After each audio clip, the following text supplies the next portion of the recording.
Bueno, para iniciar, una pregunta. ¿Recuerdas la última vez que alguien te hizo una advertencia? ¿Cuál fue la última advertencia que te hicieron? ¿Quién fue esa persona? Para los jovencitos quizás fue su papá o mamá. Otros quizás fue su cónyuge, ¿cierto? No sé, o un jefe o un supervisor y te advirtieron de algo, ¿cierto? Y puedes pensar, ¿cuál es la razón? ¿Qué está detrás de esa advertencia? O podemos pensar también cuál fue la última que nosotros hicimos. ¿Cuál fue la última advertencia que tú le hiciste a alguien? ¿Cuál fue esa advertencia? ¿Y qué estaba detrás de eso que tú les estabas advirtiendo? Pensar en lo que está detrás es, pues puede variar, ¿no? Porque a veces la advertencia la recibimos como una amenaza, ¿cierto? Si usted no hace esto, pues cuidado. Ayer hubo en noticias una advertencia de parte del presidente Trump, ¿cierto? A Maduro. Eso es como tipo amenaza, ¿cierto? Hay que seguir orando por Venezuela, entonces vamos a orar por eso también. Pero piensa qué está detrás de las advertencias que tú has hecho y que tú has recibido. Porque también a veces es el amor, ¿cierto? Es lo que está detrás de eso. Es la preocupación por nuestro bien. Te advierto de esto porque, ojo, esto es lo que sigue si vas por ese camino, ¿cierto? Entonces, hoy seguimos en Mateo, ¿verdad? ¿Saben por dónde estamos? ¿Qué capítulo? 7, muy bien. Oiga, estamos llegando al final del Sermón del Monte. Falta hoy y uno más, ¿sí? Porque estamos en el cierre, Jesús está concluyendo el Sermón del Monte y de hecho en 8 días no va a ser el cierre porque tenemos a alguien de Muestra a Cristo que nos va a estar compartiendo, pero en 15 días sería el cierre final ya de lo que es el Sermón del Monte y este es como el penúltimo, ¿cierto? Pero ya Jesús está redondeando, está concluyendo su sermón en esa montaña. Y de hecho, ¿cuál es el tono en estos versículos que estamos a punto de leer? Que son el 13 al 23. Es un tono de advertencia. Por eso les preguntaba, piensen en las advertencias que tú has hecho, que tú has recibido. Y el tono de Jesús terminando este sermón es de fuerte advertencia. No es como que, bueno, si quieren, ya ustedes verán, ¿cierto? No, es de fuerte advertencia. Y ese último versículo que tenemos para hoy también es lo que marca esa fortaleza ahí de Jesús en su declaración. Así que vamos a leer estos 11 versículos, Mateo 7, 13 al 23. 13 al 23. Y quiero que mientras lo leamos, pienses en esto. Observa, ¿cuáles son las advertencias que Jesús está haciendo? ¿Sí? Vamos a ver 3 hoy y luego la cuarta es como les digo, el cierre final en 15 días. Entonces, vamos a leer ahí. Mateo 7, 13 al 23. Entren por la puerta estrecha, porque ancha es la puerta y amplia es la senda que lleva a la perdición. Y muchos son los que entran por ella. Pero estrecha es la puerta y angosta la senda que lleva a la vida. Y pocos son los que la hallan. Cuídense de los falsos profetas, que vienen a ustedes con vestidos de ovejas, pero por dentro son lobos rapaces. Por sus frutos los conocerán. ¿Acaso se recogen uvas de los espinos o higos de los cardos? Así, todo árbol bueno da frutos buenos, pero el árbol malo da frutos malos. Un árbol bueno no puede producir frutos malos, ni un árbol malo producir frutos buenos. Todo árbol que no da buen fruto es cortado y echado al fuego. Así que por sus frutos los conocerán. No todo el que me dice, Señor, Señor, entrará en el reino de los cielos, sino el que hace la voluntad de mi Padre que está en los cielos. Muchos me dirán en aquel día, Señor, Señor, ¿no profetizamos en tu nombre y en tu nombre echamos fuera demonios y en tu nombre hicimos muchos milagros? Entonces les declararé, jamás los conocí. Apártense de mí los que practican la iniquidad. Esta es la palabra del Señor. Oremos. Padre Celestial, gracias por una nueva oportunidad de reunirnos en torno a tu palabra. Gracias por estas palabras de tu Hijo predicadas. Y que aún tantos años después permite, oh Dios, que esas palabras enseñadas por Jesús siguen tocando, impactando, transformando nuestra vida hoy. Lo necesitamos. Lo pedimos en el nombre de Jesús. Amén. ¿Vieron las advertencias? ¿Cuáles son esas advertencias que aparecen ahí? Bueno, yo les dije que vimos como 3. Y Jesús es muy creativo, ¿cierto? Jesús es muy pedagógico también en cómo Él va a presentar estas advertencias a nosotros.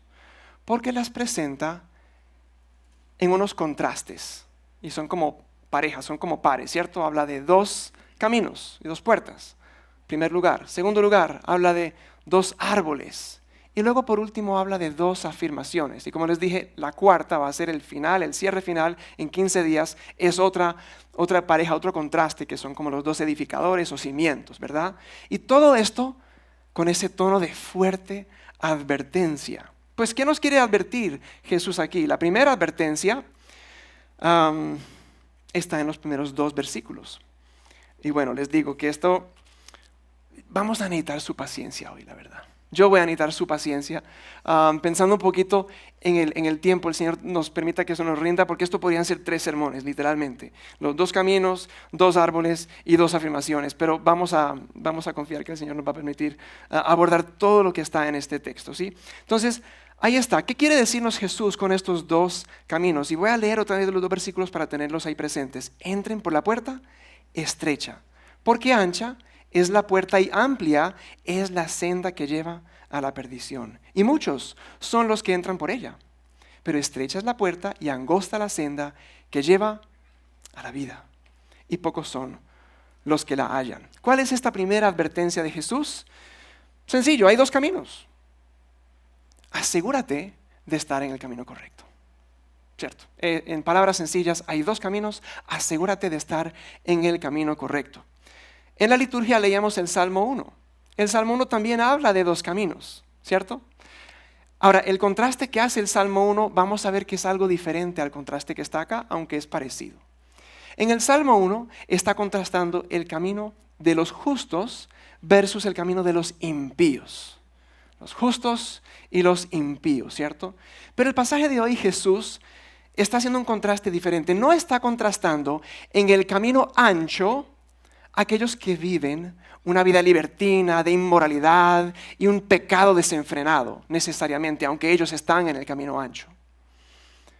Mientras que en el camino estrecho son aquellos que llevan esta vida religiosa y aún de pureza moral y admirable. No es ese el contraste exactamente. El contraste es más, en el camino ancho están aquellos que practican, muchos de ellos, una religiosidad externa. Y a primera vista, es asombroso cómo ellos viven.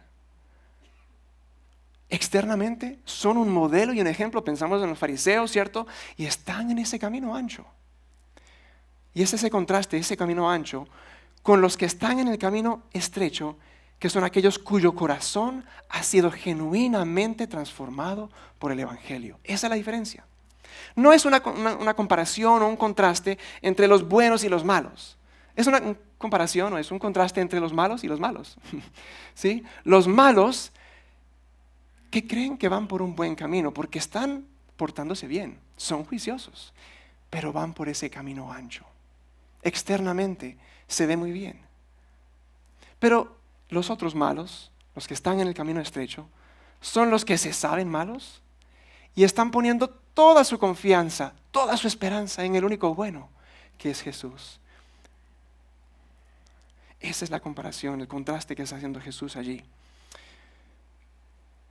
Ahora miremos unos contrastes que están dentro de esta ilustración de los caminos, porque vemos que esos caminos son muy diferentes, ¿verdad? Por ejemplo, son diferentes ¿en qué? En tamaño, ¿sí? Hay un camino ancho y uno que es estrecho. Ustedes recordarán, quizás años atrás, uno para salir de Medellín iba a ir a algún pueblo, algún municipio, y casi que todas las vías por las que uno iba, excepto quizás la la autopista, digamos, pero eran como de un solo carril, ¿cierto? Más bien estrechito. Ahora en estos últimos años está la dicha de la doble calzada, y gracias a Dios por la doble calzada, porque ya uno no tiene que esperar media hora detrás de una volqueta, ¿cierto? O una mula para podérsela pasar, ¿cierto? Esa doble calzada es una dicha, ¿cierto? Es más fácil, es más rápido, es más cómodo. Va uno más tranquilo, ¿cierto? Esa es pues una ilustración del camino ancho. Y es interesante que los versículos 13 y 14, cuando habla Jesús del camino estrecho, depende de la versión que usted tenga de la Biblia allí, pero en el original, en el griego, hay dos palabras que usa para angosto. Uno que es estrecho y otro que es relacionado a tribulación, o sea, difícil. Entonces, no solamente el camino es estrecho, pequeño, angosto, sino que está marcado por cierta dificultad, tribulación, persecución, problemas. Por eso es que quizás en alguna versión, si la tienen ahí, dice difícil en lugar de angosto o estrecho, en el versículo 14. Entonces miren esos elementos de este camino estrecho.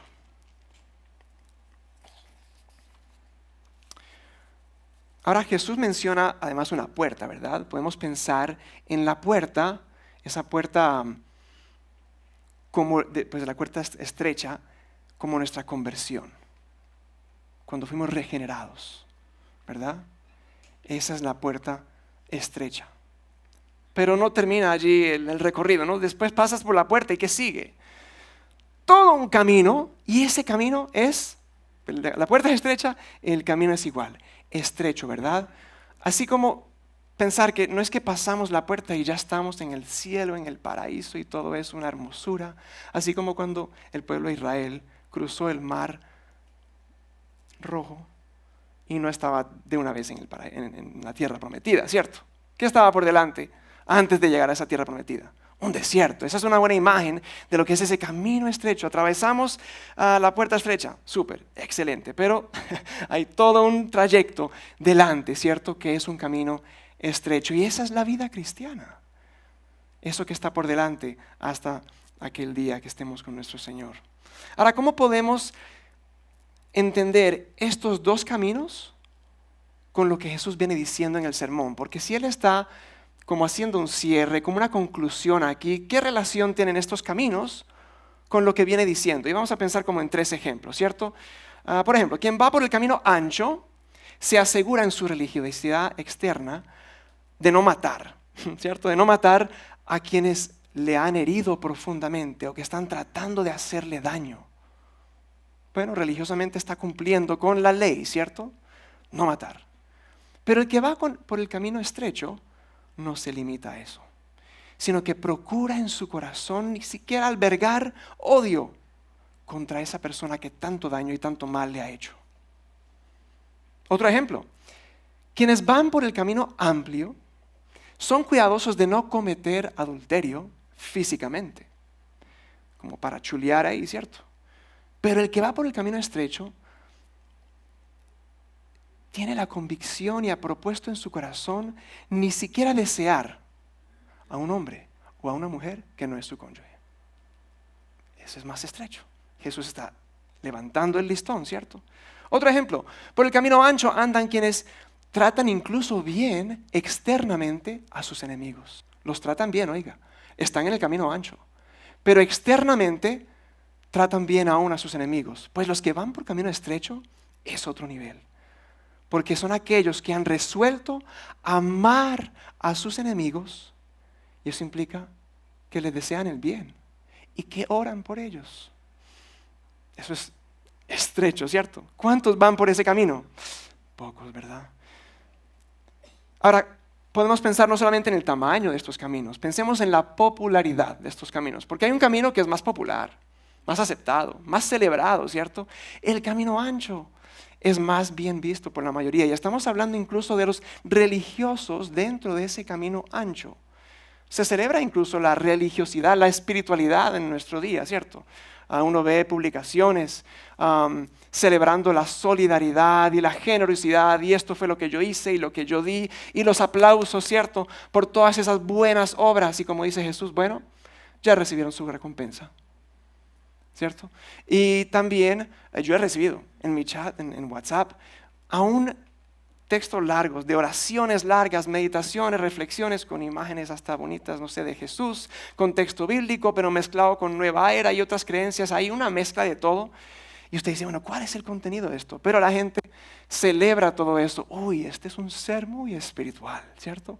Y eso se ve bien, pero mucho de eso está dentro de lo que es el camino ancho. Entonces, la popularidad de estos dos caminos se contrasta. Es más, en el capítulo 14, Jesús dice algo más. Dice que pocos la hallan. Pocos hallan este camino. Quizás te ha pasado. Estás en un lugar que no conoces mucho y uno lo que hace es que va por la vía principal, la más grande, ¿cierto? La que todos conocemos, pero ni nos percatamos de que había un atajo por acá o por allá, no conocemos. Entonces, pasamos de largo y no lo vemos y no conocemos eso, ¿cierto? Bueno, también aquí nos está diciendo que muchos no hallan el camino estrecho. ¿Por qué no la hallan? Porque no la están buscando, puede ser. Muchos no están buscando el camino estrecho. Pero aun si hubieran algunos que lo buscan, ¿qué tan fácil es encontrar ese camino estrecho? Dígame usted, ¿qué tan fácil es escuchar hoy en día en nuestra sociedad una predicación y proclamación clara y veraz de lo que es el Evangelio? Si aún en muchas iglesias hay un Evangelio tergiversado, ¿cómo será allá afuera que es un mundo lleno de corrupción y de confusión? ¿Qué tan difícil es encontrar hoy en día una proclamación fiel de lo que es el Evangelio? ¿Verdad? Ahora, ¿cómo observamos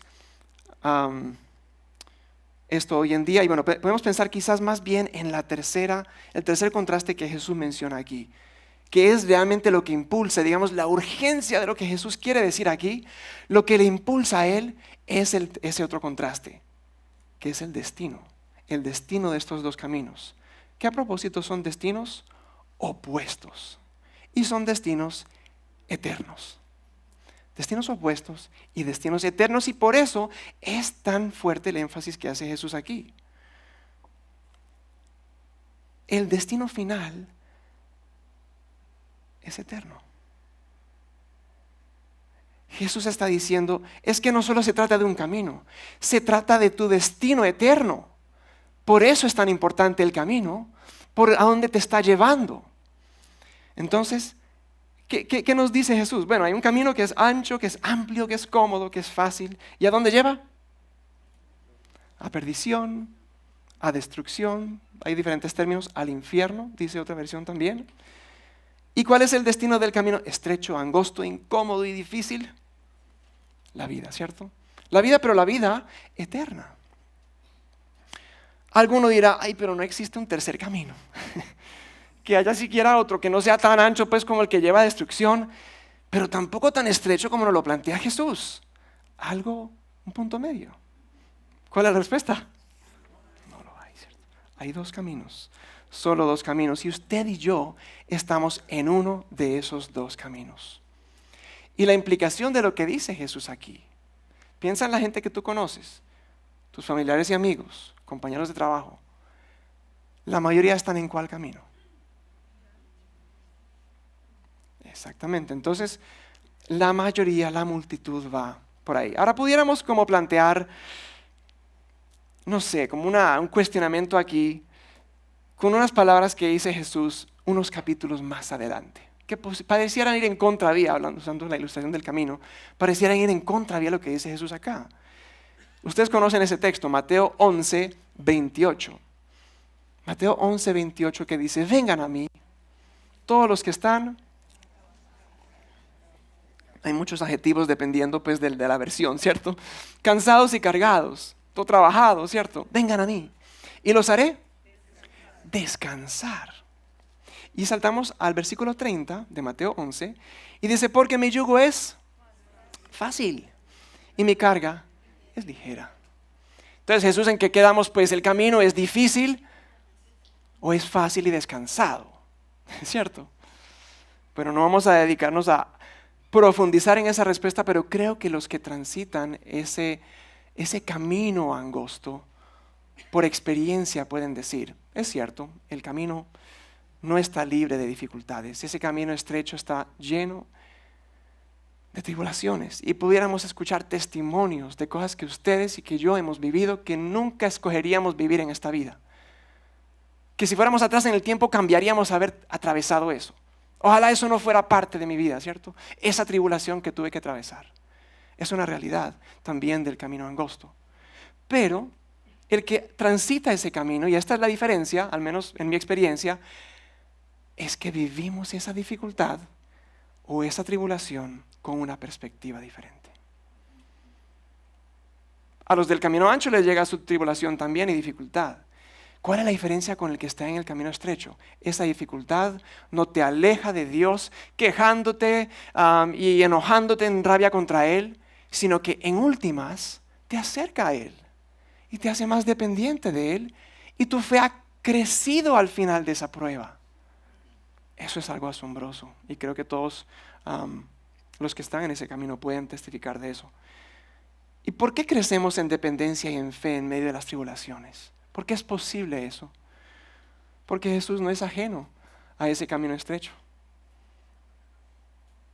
Jesús es experimentado en ese camino estrecho, ¿cierto? Él anduvo un camino más difícil que el tuyo y el mío. Y además en ese camino está Él también con nosotros, ¿cierto? A diferencia del camino ancho, que es más fácil. En este camino Él va por delante y está con nosotros. Entonces la primera advertencia de Jesús es que solo hay dos caminos. Por tanto, asegúrate de estar en el camino que lleva a la vida. Asegúrate de estar en ese camino. Segunda advertencia. Quiero leer nuevamente esos versículos 15 al 20 para que refresquemos qué es lo que dice ahí. Cuídense de los falsos profetas que vienen a ustedes con vestidos de ovejas, pero por dentro son lobos rapaces. Por sus frutos los conocerán. ¿Acaso se recogen uvas de los espinos o higos de los cardos? Versículo 17.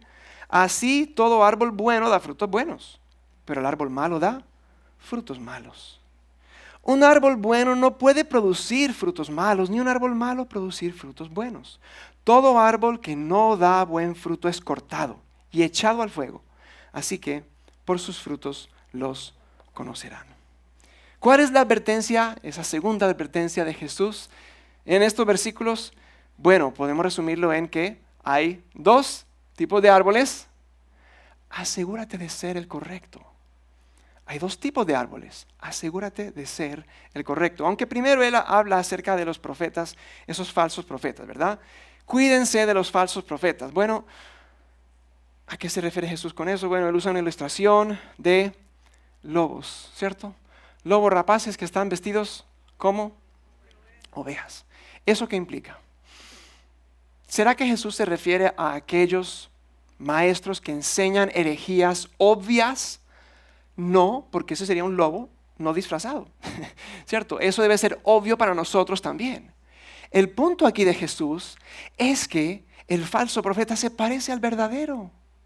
Es que el lobo se parece a esa oveja tierna, pero no lo es.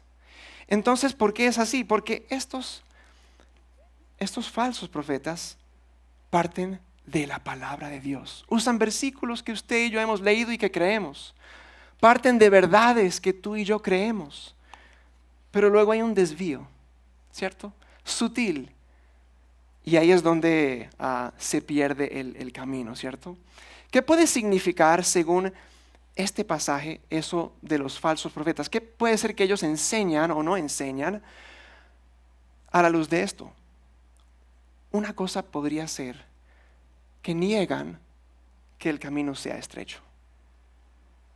O que omiten esa realidad y hacen parecerlo fácil, cuando realmente es un camino difícil, angosto, estrecho, ¿sí? Entonces, ¿qué tipo de cosas? Y por esto es sutil el tema de los falsos profetas o falsos maestros. Es sutil porque ellos van a enseñarnos, Dios es amor, Dios perdona, Dios quiere lo mejor para sus hijos. Amén a todo eso, eso es cierto, son verdades. No están diciendo mentiras, son verdades bíblicas valiosísimas para nuestra vida. Pero, ¿dónde se halla la falsedad? A veces no es en lo que enseñan, sino en lo que dejan de enseñar. O en lo que omiten, o lo que dejan por fuera. ¿Qué se deja por fuera? Quizás hablar mucho de la santidad de Dios. Porque si Dios es santo y yo soy seguidor de Dios, eso implica algo para mi vida que debe de reflejar su santidad. Y eso es un camino muy estrecho. Que mi vida, pecador, ¿cierto?, lleno de tantas cosas malas, refleje la santidad de Dios. Es un camino estrecho. Tal vez no se enseña tanto acerca de la justicia de Dios. Pues un Dios justo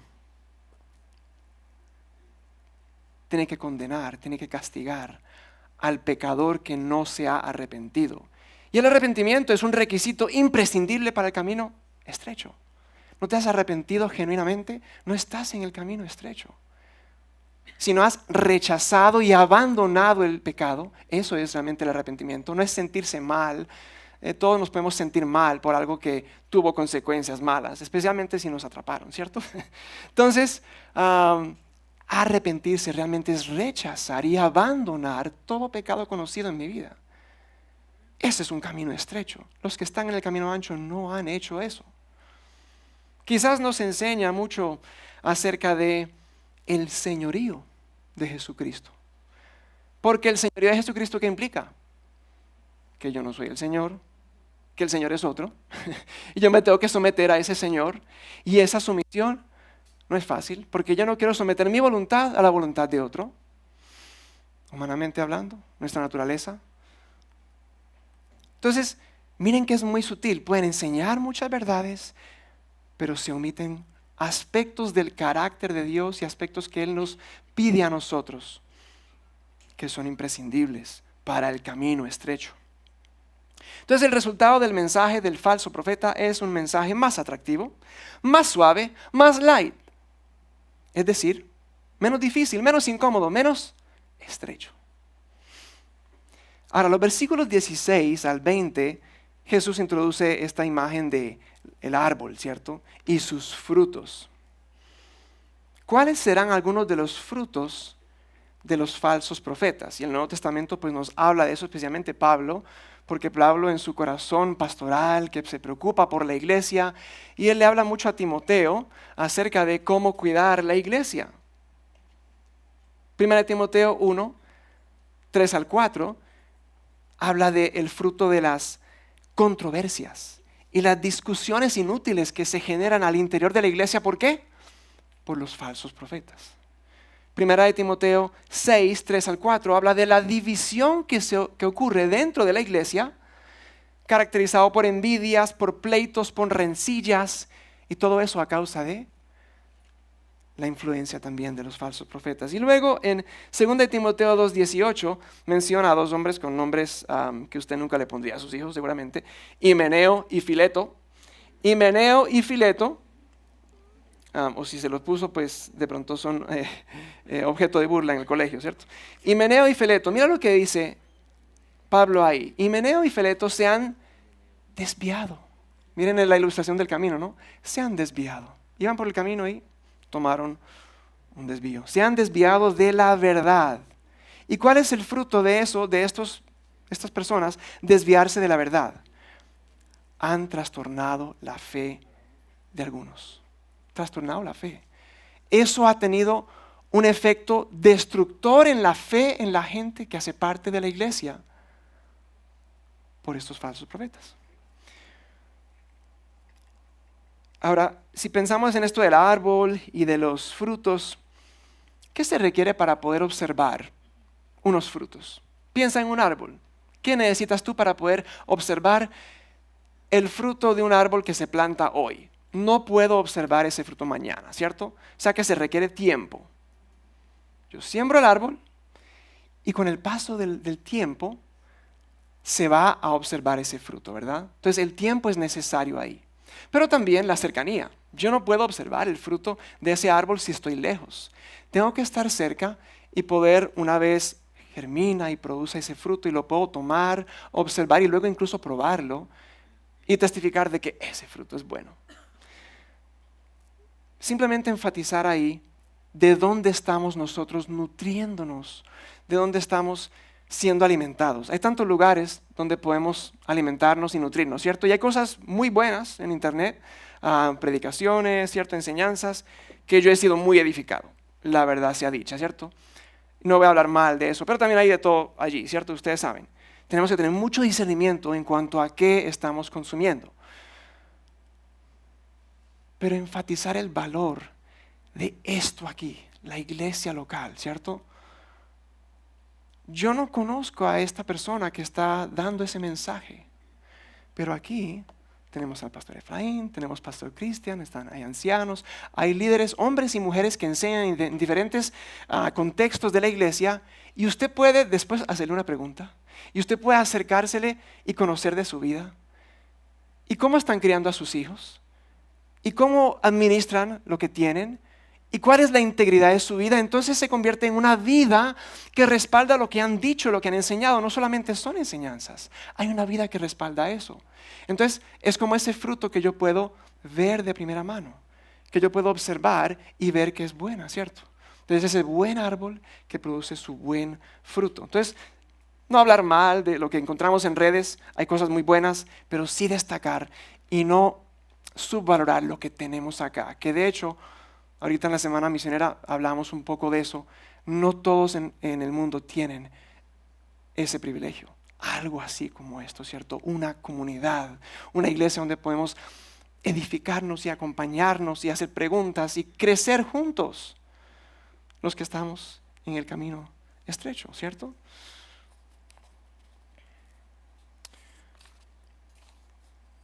Ahora, no solamente, y lo que va a apuntar Jesús ahorita en la siguiente sección, no solo es evaluar el fruto de aquellos que están al cuidado de la iglesia. También hay una autoevaluación. También es, bueno, ¿y mi fruto? ¿Qué fruto estoy produciendo yo, cierto? Debo de analizar, evaluar, preguntarme. Quizás no tanto, la primera pregunta no es qué fruto estoy dando, sino qué tipo de árbol soy. Por eso decíamos, la advertencia de Jesús aquí realmente es, hay dos tipos de árboles. ¿Qué árbol eres tú? ¿Cierto? ¿Cuál tipo de árbol eres tú? Porque el fruto depende de la naturaleza del árbol. ¿Ok? Es clave la naturaleza de ese árbol. ¿Es un árbol bueno o es un árbol malo? Solo el bueno puede dar buen fruto. Solo el malo dará fruto malo. Entonces el problema para nosotros es que todos nacimos árboles malos. ¿Cierto? Nacimos árboles malos, dando frutos malos. Pero quizás en muchos casos tratando de dar frutos buenos. Pero el árbol malo no puede dar frutos buenos. Y hay por ahí muchos árboles malos que están tratando de dar frutos buenos. Para ver si se ganan el cielo, como dicen por ahí. Ganarse la salvación, ganarse el favor de Dios. A través de esos buenos actos, buenas obras. Pero no pueden, según lo que dice aquí Jesús. Si es un árbol malo, dará un fruto acorde. Lo que sí se puede hacer es imitar un buen fruto por un tiempo, ¿cierto? Yo puedo mostrar una falsa piedad. Yo puedo hablarles un perfecto cristiañol acá y ustedes dirán, uy, él habla las palabras de Dios y usa la jerga de la iglesia, debe ser un cristiano verdadero, ¿cierto? Bueno, ahorita vamos a ver incluso en lo que dice Jesús más a continuación, no es eso, ¿cierto? Eso se puede falsificar por un tiempo, pero el tiempo dirá la verdad, ¿cierto? El fruto mostrará cuál es la naturaleza de ese árbol. Solo por medio de Jesús podemos tener esa naturaleza transformada. Porque el problema del árbol no es tanto que dé un fruto malo, sino que el problema es su naturaleza. El árbol malo no necesita inicialmente dar un buen fruto. El árbol malo lo que necesita es una nueva naturaleza. Eso es lo que necesita. Y eso solamente lo puede hacer Cristo en nosotros. Todo el que está en Cristo es nueva criatura y es hecho nuevo. Y Jesús no solo quiere que tú produzcas un buen fruto, sino que Él quiere producir en ti un nuevo corazón. Un corazón que lo ama a Él, un corazón que se deleita en Él. Cantábamos de eso ahorita, ¿cierto? Que Él sea nuestro deleite, y lo leíamos en el Salmo 1 también, que sea nuestro deleite, sin importar qué ven o qué piensan los demás de nosotros, eso es secundario. Lo primero es lo que está en el corazón, y eso es lo que Él ve. Nosotros vemos lo externo, pero Él ve lo que está en el corazón. Entonces nuestra prioridad tiene que ser esa, ¿cierto? La naturaleza. ¿Cuál es la naturaleza de este árbol? Ahora, lo que Jesús dijo también en Mateo 5:16, sí. que tu luz brille y que vean tus buenas obras, pero no para glorificarte a ti, sino al Padre que está en los cielos. Él es la fuente de esas buenas obras, ¿cierto? Entonces la segunda advertencia es que solo hay dos tipos de árboles. Asegúrate de ser el árbol cuya naturaleza ha sido transformada por el Evangelio. Tercera advertencia, ¿cómo vamos? Yo les advertí, hay mucho aquí. Última advertencia, ya estamos en la última, pero es la más larga. No se preocupen, está bien. Y es muy profunda e importante. Advertencia número 3, últimos 3 versículos. Encontramos 2 afirmaciones. Voy a leerlo para que tengamos eso en la mente. No todo el que me dice, Señor, Señor, entrará en el reino de los cielos, sino el que hace la voluntad de mi Padre que está en los cielos. Muchos me dirán en aquel día, Señor, Señor, ¿no profetizamos en tu nombre? Y en tu nombre echamos fuera demonios y en tu nombre hicimos muchos milagros. Entonces les declararé, jamás los conocí. Apártense de mí los que practican la iniquidad. Entonces la tercera advertencia de Jesús, bueno, la primera era, hay 2 caminos, asegúrate de estar en el camino correcto, en el camino que lleva a la vida. Segunda advertencia, hay 2 árboles, asegúrate de ser el correcto, el que tiene una nueva naturaleza que ha sido transformada por Cristo, la única manera. Tercera advertencia, hay 2 afirmaciones. Asegúrate de basar tu vida en la afirmación correcta. Hay 2 afirmaciones, asegúrate de basar tu vida en la afirmación correcta. ¿Cuáles son las 2 afirmaciones? Vamos a llamar la primera afirmación la afirmación de los muchos. ¿Notaron que Jesús usa la palabra muchos 2 veces en este texto? En el versículo 22 dice, muchos me dirán en aquel día, Señor, Señor. Muchos me dirán eso. ¿Serán los mismos muchos que menciona en el versículo 13? Muchos son los que entran por ella. ¿Entran por cuál? ¿La puerta? Los mismos muchos que entran por la puerta ancha son aquellos que dicen en aquel día, Señor, Señor, hicimos muchas cosas en tu nombre. Entonces, ¿cuál es la afirmación de estos muchos versus la otra afirmación va a ser la afirmación de Jesús? Esas son las 2. Tenemos que basar nuestra vida en una de esas 2, obviamente la de Jesús, pero ¿cuál es la afirmación de los muchos? Básicamente, creen que referirse a Jesús como Señor y hacer obras religiosas, de hecho muy sorprendentes, como echar fuera demonios y sanar, ¿cierto? O hacer milagros, con eso tenemos garantizado el cielo. Esa es como la afirmación de ellos. Ahora, si es verdad que en el versículo 21, miren donde arranca, dice, no todo el que me dice Señor, Señor. Si dice no todo, es porque algunos sí, ¿cierto? Entonces, algunos de los que dicen Señor, Señor están en el camino estrecho, porque es requisito que sea nuestro Señor para estar en ese camino. Pero hay muchos que aún dicen Señor, Señor, pero no están en ese camino. Dicen Señor, Señor. Y se puede decir de muchas maneras, ¿cierto? Como que volvemos al corazón, ¿cierto? ¿Cuál es el corazón que está diciendo ese Señor, Señor? Puede ser un Señor, Señor religioso. Está aparentando piedad, está mostrando respeto por Dios, aún intimidad con Él, porque cuando usaban el nombre 2 veces en tiempos bíblicos, indicaba cercanía, intimidad y un fervor como por esa relación, esa persona, como cuando Jesús, antes de que Pedro lo negara, le dijo, Simón, Simón, yo he rogado por ti para que tu fe no falle. El cariño, la intimidad, la cercanía de Jesús con Pedro, ¿cierto? A punto de lo que va a hacer. Y él es Simón, Simón, con ese cariño, con esa ternura, con esa cercanía, esa intimidad, esa amistad. Y así muchos dicen, Señor, Señor, pero son palabras vacías, porque no hay una relación de intimidad que lo respalde, solo son palabras. Esa es una opción. Otra posibilidad es decir Señor, Señor, y escuchen esto, aún con fe. Pero esa fe puede no necesariamente ser una fe salvadora. ¿Saben que no toda fe es salvadora? Puede ser una fe intelectual. La fe intelectual es la que cree las cosas correctas, pero no está rendido al Señor.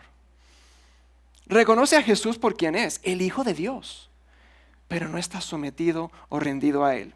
Esta ilustración les va a ayudar a que entendamos. Todos conocen la historia del Titanic, ¿cierto? ¿Cómo estamos para imaginar? ¿Son buenos para imaginar? Porque resulta que ustedes están en el Titanic. Este es el Titanic. Estamos a bordo del Titanic. ¿Oyeron? ¿Ya? ¿Ya se lo imaginaron? ¿No se han mareado todavía? Ok. Estamos en el Titanic y usted pagó un billete para estar aquí porque esto es la última tecnología, ¿cierto? Esto es lo máximo. Los mejores ingenieros han dedicado su vida a preparar esta obra de arte. Y usted está aquí, en el Titanic. Pero resulta que pasó lo que pasó, ¿cierto? Nos chocamos. Bueno, ustedes son pasajeros del Titanic, pero yo soy un empleado. Yo trabajo en el Titanic. Entonces, como pasó lo que pasó, nos chocamos con el iceberg. Es mi tarea, pues, ayudarles a ustedes o ayudarnos todos en esta emergencia sin crear un caos. ¿Ok? Entonces, yo vengo donde ustedes y les digo, oigan pues, ¿ustedes escucharon ese ruido hace un ratico? ¿Lo escucharon? Un ruido estruendoso. Sí. Ok, muy bien. ¿Y sintieron esa sacudida? Sí. Ok. Está bien, imaginando bien. Ok, ahora, otro nivel de imaginación ahora. Una pregunta importante. Ustedes, ahorita les voy a explicar qué fue ese ruido y todo. ¿Ustedes ven esas cosas que están colgando allí arriba? No las luces, no, olvídense, estamos imaginando, estamos en el Titanic, está oscuro, ¿sí? ¿Qué hay ahí arriba? Hay unos botes salvavidas, sí, así es, unos botes salvavidas colgando de ahí. ¿Para qué son los botes salvavidas? Díganme ustedes, ¿para qué son? Una emergencia en el mar, ¿cierto? Esto nos va a ayudar. Ok, listo, muy bien. Ahora yo les pregunto, ¿ustedes creen que esos botes están buenos? Pues estamos en el Titanic. Esos son los mejores botes salvavidas del mundo, ¿cierto? Tiene que ser todo lo máximo, ¿cierto? Esos botes salvavidas son los mejores que existen. ¿Y ustedes creen que si bajamos estos botes al agua, flotan? ¿Sí? ¿Creen? Ok, muy bien. Ahora, volviendo a lo que pasó ahorita, ese ruido que escucharon, esa sacudida que sintieron, imagínense que nosotros nos chocamos con un iceberg y hay un daño en el Titanic. Y estamos empezando a bajar esos botes al agua. La última pregunta, ¿se van a subir a esos botes? A ver, levante la mano los que van a subirse a los botes salvavidas. Yo veo quiénes van a subirse. Bueno, no todos levantaron la mano, ¿saben qué? El hecho de que no todos levantaron la mano está bien, porque es un reflejo de lo que pasó esa noche. Hubo 1,200 cupos en esos botes salvavidas y se ocuparon como 700 y un poquito. O sea que quedaron casi 500 puestos libres. Cupos libres ahí, ¿por qué? Porque algunos tenían su fe puesta en el Titanic, el barco insumergible, que esto no lo hunde nada. Y yo meterme a ese botecito en medio de este ancho mar helado, no, yo estoy mejor acá. Acá en el Titanic, que es mucho más grande, más seguro, ¿cierto? Pero que se estaba hundiendo. Esta es la diferencia entre la fe intelectual y la fe salvadora. Algunos tenían una fe intelectual en los botes que colgaban. Están buenos, funcionan, seguramente flotan, pero no me meto. La fe salvadora es el que se mete. Deposita su fe, toda su confianza en ese botecito, por pequeño que sea, por grande que sea el mar. Su fe y su vida está depositada en ese botecito. Así es con Cristo. Que nuestra vida depende únicamente de Él. No hay otro camino, ¿cierto? No hay otra esperanza, solamente es Cristo. Y mi esperanza y mi fe está completamente puesta en Cristo y en nadie más. Esa es una fe salvadora. A diferencia de la intelectual que cree en Jesús, que es el Hijo de Dios, que murió en la cruz, pero no impacta mi vida, no tiene un efecto en mi vida para nada. Ahora, no solamente Jesús dice, bueno, no se confíen solamente porque dicen Señor, Señor, sino que hay otro aspecto ahí. A ver, en el versículo 22, ciertamente los que profetizan, los que echan fuera demonios, los que hacen milagros, pues ¿cuántos nosotros hemos hecho algo así? Y estas personas han hecho esas cosas, ciertamente ellos tienen ganado el cielo, ¿no? ¿Recuerdan un tal Balaam? Él profetizó. Palabra de Dios. No fue suficiente para salvarlo. Un tal Judas echó fuera demonios con los demás discípulos de Jesús. No fue suficiente para salvarlo.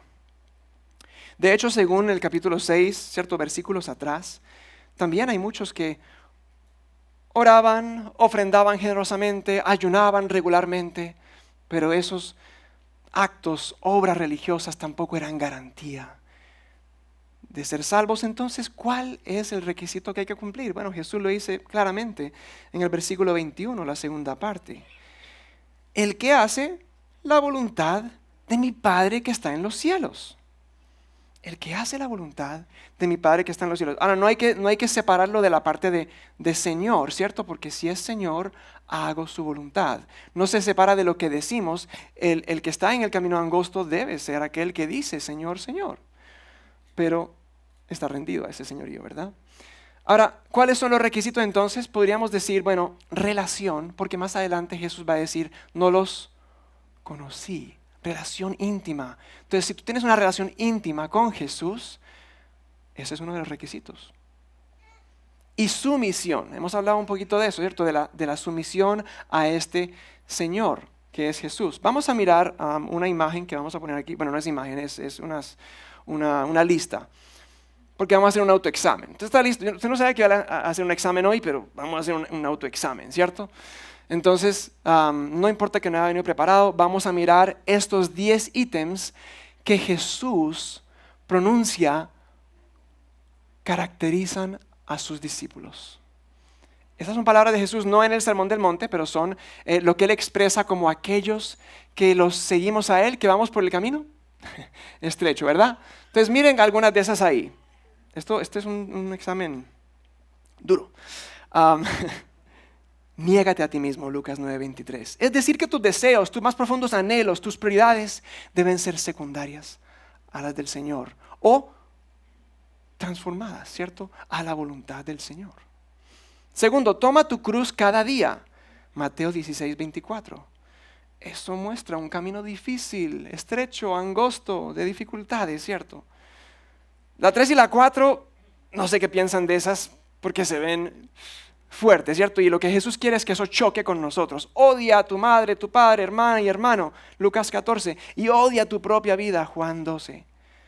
¿Qué quiere decir Jesús con eso? Bueno, no sé qué les parece esa palabra odia. Si prefieren otra, en nuestra versión, la Nueva Biblia de las Américas, usan aborrece. No sé cuál prefieren, ¿cierto? Odia o aborrece. El caso es que está difícil la cosa, ¿no? Lo que Jesús no quiere es que tú odies a tu familia. Pero que como Él es tu Señor, tú lo ames tanto que el amor por la gente más cercana a ti parezca odio. Que tu amor por Cristo sea tal que tu amor por ti mismo y por la gente más cercana a ti parezca odio en comparación. Eso es lo que Jesús usa para sacudir, ¿no es cierto? Quinto, pierde la vida por mi causa. Eso también está como difícil, ¿cierto? Pero es parte del camino angosto. Jesús mostró eso, Él vivió eso, ¿cierto? Él se dio. Entonces, ¿espera algo menos, algo diferente de sus discípulos, sus seguidores, los que se someten a su señorío? Sexto, debes estar dispuesto a ser odiado. ¿Cuántos levantan la mano? Dispuesto a ser perseguido, ¿cierto? Ninguno escogeríamos eso, ¿verdad? No está siendo masoquista, pero esto es parte de lo que puede darse, ¿cierto? Y seguramente hemos vivido algo de eso, como les decía, es un camino solitario, ¿verdad? El camino angosto es un camino solitario en ciertos momentos. Y se está en la minoría en esos casos. Y eso puede producir odio y persecución en diferentes medidas. Octavo, sígueme, dice Jesús, sígueme de todo corazón, sin reservas. Mateo 8. Noveno, no te puedes avergonzar de mí, Marcos 8. Y el último es, calcula el costo. La salvación es gratuita, no te cuesta nada en un sentido. Pero en otro sentido, te costará todo.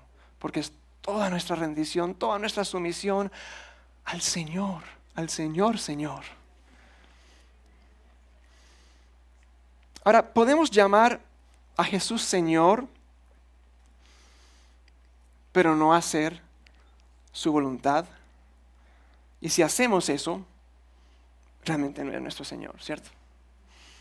De hecho, nos burlamos de Él cuando llamamos Señor a Jesús, pero realmente no estamos rendidos a su señorío. Y vamos a usar una pequeña ilustración que les puede ayudar aquí. Voy a tomar prestado la silla de Paul. ¿Está bien, Paul? Puedo tomar tú, porque vamos a hacer una pequeña ilustración para mirar un poquito lo que es esto del señorío, pero también nos ilustra lo que es la puerta y el camino. Esto es un trono, la imaginación, ¿cierto? Tienen que imaginarse, ya se imaginaron lo del Titanic, entonces van a imaginarse que esto es un trono. No sé si todos no lo ven por allá. Bueno, es un taburete. Es un trono. Esto está muy bien. Este es el trono de mi vida. Y yo estoy sentado en él. Yo soy el rey aquí. Yo soy el que decido qué hago, cuándo lo hago y cómo lo hago. Yo aquí soy el que manda en el trono de mi vida. Pero cuando pasamos por esa puerta estrecha, que es la conversión, regeneración, llega el arrepentimiento a nuestra vida. Y yo caigo en cuenta de un montón de cosas. Y que yo aquí en este puesto, yo he metido la pata. Yo me he equivocado tantas veces. Y he cogido por el camino que no era. Entonces el arrepentimiento, una buena ilustración, es cuando yo me bajo del trono. Ya no estoy en el trono de mi vida. Es como que destronado el egoísmo. Ya no soy yo el Señor de mi vida. Y en la fe salvadora, yo invito a Jesús, que Él se siente en el trono de mi vida, que Él es el Señor, es Señor, Señor. Bueno, entonces yo aún me puedo inclinar y arrodillarme ante su señorío, ¿cierto? Él es mi Señor y estoy rendido a su voluntad. Ahora están esos dos elementos en el arrepentimiento de que rechazo y abandono todo pecado conocido. Está también el aspecto de la fe, que es creer y rendirse a. Los demonios creen, pero no están rendidos. El que va por el camino estrecho cree y se rinde a, ¿cierto? Ahora, esto puede ser una ilustración de lo que es nuestra conversión. Cuando pasamos por esa puerta estrecha, por primera vez nos arrepentimos de nuestro pecado, ¿verdad? Pero ¿nos arrepentimos de todo nuestro pecado en ese momento? No, porque quizás no éramos conscientes. En la misericordia de Dios no nos mostró todo nuestro pecado, no aguantábamos, ¿cierto? Entonces, en otros momentos de la vida, volvemos a estar sentados sobre el trono en algunas áreas, ¿cierto? Entonces, inicialmente fue pasar por esa puerta estrecha. Me arrepentí, primera vez, de mi pecado ante el Señor y confié en Él como mi Salvador. Conversión. ¿Pero qué sigue después de la puerta estrecha? Ese camino estrecho, ¿cierto? Ese camino estrecho, que es la vida cristiana. Y que es repetir este ciclo, ¿verdad? Constantemente Dios nos está mostrando, esta intención, esta motivación que estaba en tu corazón no es correcta. Entonces yo ya me había vuelto a acomodar aquí en el trono y tengo que volverme a arrepentir. Y me bajo, ¿cierto? Señor, qué pena, perdón. Ocupa tu lugar ahí, ¿cierto? Tú eres el Señor en esta área también. Entonces, ocupa tu lugar, tú eres mi Señor y me someto también ahí. Entonces, ese constante vivir de arrepentirme y de confiar y someterme a Él. Eso nos ayuda pues como a recordar un poquito de lo que es el camino que sigue después de la puerta. Ahora, el que vive rendido a la voluntad de Dios está transitando la senda estrecha que lleva a la vida, ¿cierto? No hay mejor ejemplo de esto que Jesús. Jesús nos habló de los falsos profetas. Jesús no era un falso profeta, ¿verdad? Jesús no suavizó ni diluyó el mensaje de salvación. De hecho, Él fue brutalmente honesto y sincero. Con esta lista que vimos allí, Él no está ocultando nada. Todo está allí, ¿cierto? Esto es lo que yo espero de ustedes. Esto es lo que se espera de ustedes, de los que siguen a Jesús como Señor, de los que caminan por el camino estrecho. Ahora Jesús no transitaba por la senda ancha siguiendo lo que hacía la multitud, aunque había multitudes que lo seguían a Él, ¿cierto? Y ahí había de todo. La verdad es que entre esa multitud, como sabemos, habían la mayoría que lo rechazaron. Hubo algunos que cambiaron de camino. Y gracias a Dios por eso, por ese camino que cambiaron. Podemos pensar en los discípulos, ¿no? los discípulos que iban por el camino ancho y se encontraron con Jesús. Jesús llegó a sus vidas y los transformó hasta tal punto que estaban dispuestos ¿a qué?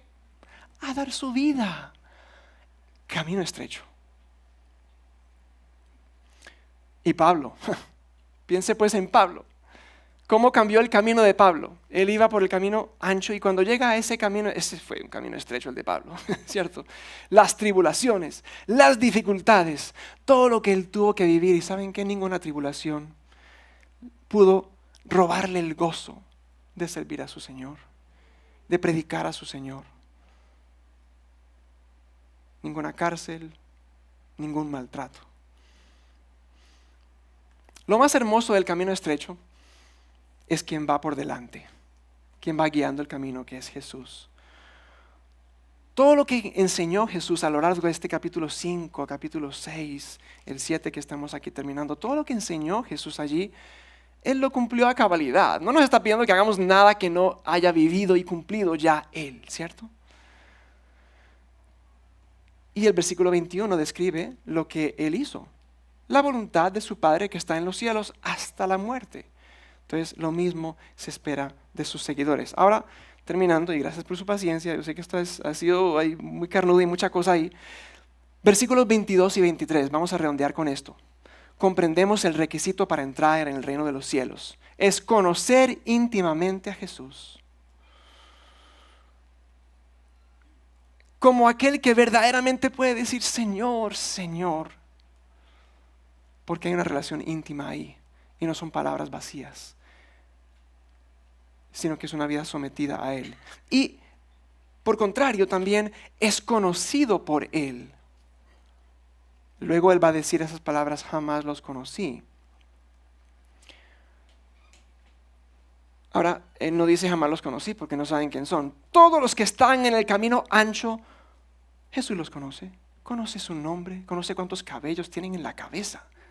Él sabe todo de ellos, pero no los conoce de manera redentora, porque no se han rendido al señorío de Él. 1 Corintios 8:3 dice, si alguien ama a Dios, ese es conocido por Él. Criterio para ser conocido por Él, ama al Señor. Por encima de cualquier cosa, no te importe lo que dicen los demás, lo que piensan de lo que tú dices o haces, tú vive para Él. Que Él sea tu Señor, vive sin reservas, como decía allí, entregando toda tu vida para honrar y glorificarlo a Él. Y eso es muestra de que Él te conoce. Dice que Él conoce, son conocidos por Él los que lo aman. Desde el principio de esta enseñanza dijimos que Jesús habla con este tono fuerte de advertencia y se acentúa en este último versículo 23. El tono fuerte de advertencia. Pero hemos de recordar primero qué es lo que impulsa las advertencias que Jesús da, ¿cierto? Es un amor profundo. Es un amor profundo porque Él sabe que viene al final de cada uno de esos caminos. Pues Él ya lo conoce todo, ya sabe cómo va a terminar la vida de cada uno de nosotros, sabe cuál es ese final de todo, ¿cierto? Y Él urge a todos, entren por el camino estrecho, la puerta estrecha y anden por ese camino angosto. Y en un sentido, Jesús sabe que va a tener que repetir estas palabras. Las del versículo 23, Él las tiene que repetir. Aquí las dijo en un sermón. En aquel día, en el día final, en el día del juicio, ya no será un sermón. Será un dictamen final sobre la vida de cada persona. Yo creo que Jesús en su amor prefiere decir las palabras en el sermón y no en la segunda instancia, pero sabe que ese día va a llegar y no quiere tener que decirnos a nosotros, jamás los conocí. Pero se lo va a tener que decir a muchos, porque son muchos los que están en ese camino. ¿Cuál es la evidencia contundente de que Él no quiere tener que decirle esas palabras por segunda vez a alguien? Pues su muerte en la cruz, ¿cierto?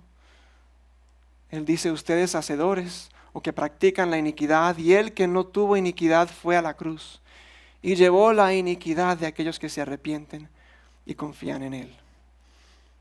Aplicaciones. ¿Qué vas a hacer tú? ¿Qué voy a hacer yo con estas advertencias de Jesús? Recordémosla, ¿cierto? 2 caminos, asegúrate de estar en el camino correcto. 2 árboles, asegúrate de ser el árbol con una naturaleza transformada, ¿cierto? Tercera advertencia, 2 afirmaciones. Asegúrate de basar tu vida en la afirmación correcta, que es ¿cuál? La de tenerlo a Él por Señor, someterte a su señorío, haciendo la voluntad del Padre. Las 2 aplicaciones son: si aún no has rendido tu vida al Señor, necesitas una nueva naturaleza. Solo Cristo hace eso. Jesús te llama a dejar el camino ancho para entrar por la puerta estrecha. Yo sé que es pequeña, sé que es difícil, pero esa es, pensando en el final, ¿cierto? Esa es la puerta. Entra por la puerta estrecha y andar por ese camino angosto, difícil, pero también de descanso, como dijo en Mateo 11, porque Él refresca nuestro corazón, nuestra alma, y nos acompaña en medio de las tribulaciones. Ahora piensa esto por un momento. ¿Tú escogerías ir a un lugar donde habrá sufrimiento eterno solo porque el camino es fácil y cómodo? No, cierto, parece ilógico. Por otro lado, ¿rechazarías la oportunidad de llegar a un paraíso perfecto y eterno simplemente porque el camino es difícil e incómodo? Parece absurdo, pero es la realidad de nuestra sociedad, ¿cierto? En masas, por el camino fácil, el ancho, pero que lleva a la perdición. Ahora, si ya estás transitando ese camino estrecho, gloria al Señor por eso. Jesús nos llama a estar alerta. ¿Alerta a qué? Alerta a los lobos disfrazados de ovejas, ¿cierto? Alerta a los maestros y mensajes que escuchas. Mucho cuidado con los mensajes atractivos, pero que no son el evangelio verdadero. Alerta para observar con atención el fruto de quienes están alimentando y cuidando a las ovejas. Y atento también al fruto propio en tu vida, que refleje quién es verdaderamente tu Señor. Alerta a tu corazón engañoso, seducido a desviarse del camino para unirse a la multitud. Es cierto, el camino que lleva a la vida es angosto, incómodo, difícil y lleno de obstáculos. Pero escuchemos estas palabras del autor y ministro Matthew Henry. Una sola hora en el cielo compensará todas las tribulaciones de esta vida.